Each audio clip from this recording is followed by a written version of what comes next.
Dr. Zakir Naik, allow me to read to you about your comments about the people of the book only limited to the Jews and Christians. This is a commentary by Prof. Hashim Kamali. I think he's quite an authority in Sharia. It's based on the verse of the Quran. Those who restrict the category of Ahl Al Kitaab to Jews and Christians. Sorry. What is the name you took? Which is the name of the famous person? You said because just now. What was the name of the commentary? Who wrote it? Prof. Hashim Kamali.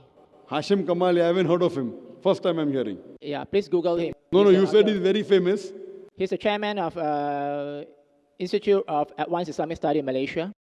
Maybe famous in Malaysia. Yes, yeah. Maybe famous. He may be good scholar. I'm not saying he's bad. Yeah, I'll pass you his book. You can read. But right now, just for the benefit I haven't heard of him. He may be a good person. He may be a good scholar. I'm not disagreeing with that. But I personally haven't heard of him. Yes, you can read the commentary.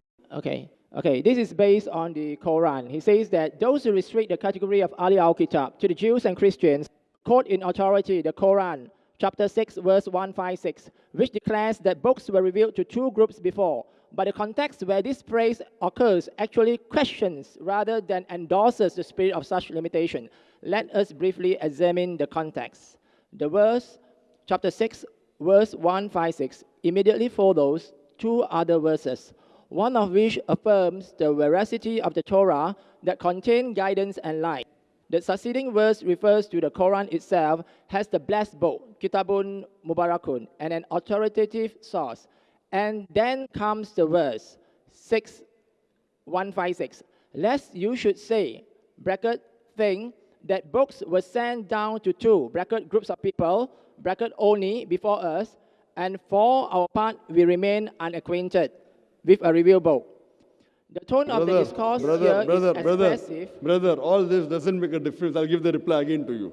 All this doesn't make a difference to me. Even I'm a student of the Quran. Let me tell you one thing. I want to repeat the answer which you have not heard correctly.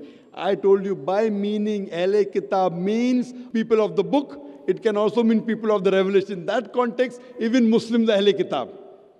Allah has sent many books. Quran says in Surah Ra'd, chapter 13, verse number 38, the Kulli Ajlin Kitab. In every age we have sent a book. That's the definition. But when Quran uses an idiom, Ahl Al Kitab, it only refers to Jews and Christians, no one else. If I agree with that person, I don't know what context he's talking about, then there will be big chaos. Among the Ahl Al Kitab, there are those who say this. And it says, Ahl Al Kitab believe in law and gospel, meaning Torah and the Injil. With these, there are many verses in the Quran. With this, it is 100% sure that whenever Quran refers to Ahl Al Kitaab, it only refers to Jews and Christians as an idiom.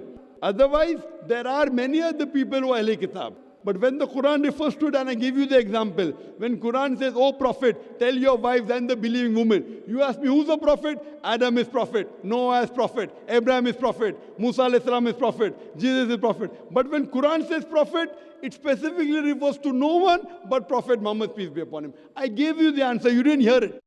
I hear you, but I hope this that is you the also... answer. I disagree because if I follow with that, there'll be contradictions in the Quran. I don't agree there's contradiction in the Quran. Quran says, Ahl Al Kitaab believe in Torah and the Injil. Now you will say, Buddhists believe in Torah and Injil? They cannot. Dr. Zakir Naik, I think we should learn how to agree to disagree. Not agree to disagree. What you're saying, if I agree with you, I'll have to believe that... I'm not asking you to agree with me. I'm just Brother, sharing your view. I disagree with you. You shared the view of an eminent Muslim scholars. There are many eminent people who can make mistakes, and there are many good scholars who have made mistakes. I don't disagree he's not eminent. I'm not saying he's not eminent. Okay, since Where did I say? This Abdullah Yusuf Ali, which I quote. This Abdullah Yusuf Ali, brother, you want to keep on speaking? Have you come here to give a speech? This book which I refer, the translation, Abdullah Yusuf Ali, according to me, it's the best translation available. There are mistakes in this also. Just because it's best, it doesn't mean because human beings are bound to make mistakes. I'm a human being, I can also make a mistake. But the point to be noted is, when we do research, if we find one mistake, I don't reject everything, because he then claimed to be God. This translation is one of the best translations. Even this translation has got mistakes.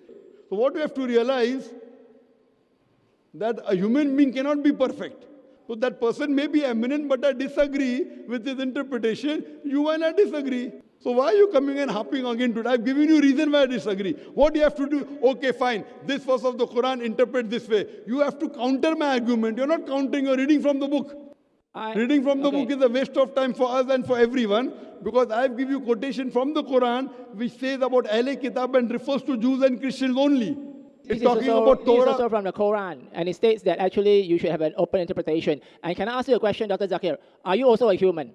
Of course I'm a human. So are you also bound to make mistakes? I can make, but to prove I made a mistake, you have to prove where my mistake is. That's why that is why I state you from a commentary from an eminent Muslim scholars, not from my own interpretation. But that eminent is not matching with the Quran. My interpretation, what I'm talking, is based on the Quran. And majority of the scholars, Jumhur scholars of Islam believe Ahl Kitab means only Jews and Christians. There are so many Ibn Taymiyyah. I can name 20, you're quoting one, which I have never heard of. Ibn Taymiyyah, you read Ibn Qasir, you read Tabari, all of them say Ahl Kitab. What you have to realize, I'm quoting Tabari, I'm quoting Ibn Qasir. All these top commentaries, all of them say that even Abdullah Yusuf Ali, even Abdul Majid Daryabadi, all of them say Ahl Kitab means Jews and Christians. Now you get one Malaysian, fine, you may respect him, I've got no objection to that. Therefore, when you see, you have to give evidence. That evidence doesn't hold good for me. That's the reason I say that I believe with the commentary given by eminent, not 100 scholars, 100.